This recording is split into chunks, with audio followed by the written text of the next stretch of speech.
రావణాసురుడి కోట ఎక్కడ ఉంటుంది? రావణాసురుడి కోట శ్రీలంకలో. శ్రీలంకలో ఉంటుందా? ఎలా ఉంటుంది కోట? సేమ్ రావణ గుడిలాగే ఉంటుంది. పెద్దగా ఉంటుందా? సేమ్ రావణాసురుడి కలర్లో ఉండదు, సేమ్ బ్లూ కలర్లో పచ్చగా ఉంటుంది. పచ్చగా ఉంటుంది.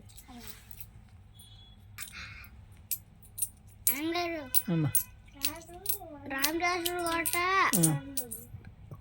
చాలా పెద్ద కొండ మీద ఉంటుంది. అవునా?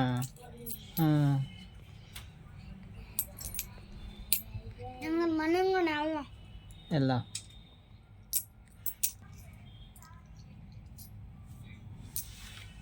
మరి అప్పుడు రాముడును ఫైట్ ఎందుకు జరిగింది నాన్న రావణాసురుడికి?